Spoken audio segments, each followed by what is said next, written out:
Yeah, I think there's this notion that making money is evil, right? It's like rooted all the way back down to money's the root of all evil. People think that the bankers steal our money. And, it's somewhat true in that in a lot of the world, there's a lot of theft going on all the time. The history of the world, in some sense, is this predator prey relationship between makers and takers. There are people who go out and create things and build things and work hard on things. And then there are people who come along and take with a sword or a gun or taxes or crony capitalism or communism or what have you. There's all these different methods to steal. Even in nature, there are more parasites than there are non-parasitical organisms. You have a ton of parasites in you who are living off of you, and the better ones are symbiotic, they're giving something back, but there are a lot that are just taking. That's just the nature of how any complex system is built. What I am basically focused on is true wealth creation. It's not about taking money, it's not about taking something from somebody else, but it's from creating abundance. Obviously, there's not a finite number of jobs or a finite amount of wealth. Otherwise, we would still be sitting around in caves, figuring out how to divide up pieces of firewood and, the occasional dead deer. Most of the wealth in civilization, in fact, not most, basically all of it has been created. And it got created from somewhere. It got created from people. It got created from technology. It got created from productivity. It got created from hard work.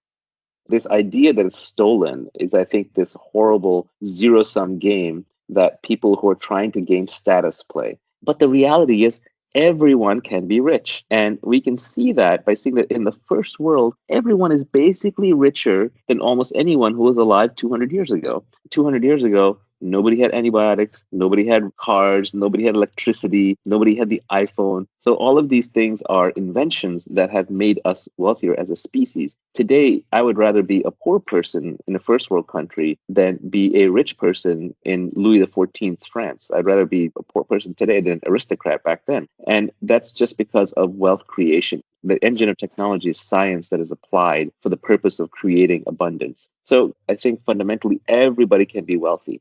And the thought experiment I want you to think through is, imagine if everybody had the knowledge of a good software engineer and a good hardware engineer. If you could go out there and you could build robots and computers and bridges and program them, let's say every human knew how to do that. What do you think society would look like in 20 years?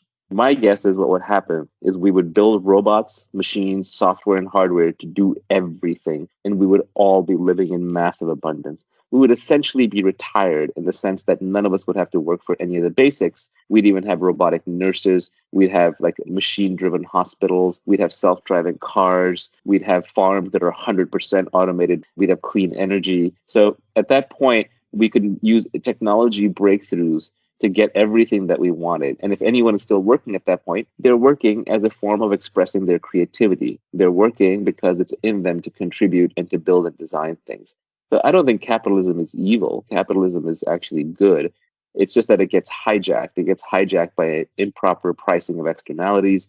It gets hijacked by improper deals where that you basically have corruption or you have monopolies.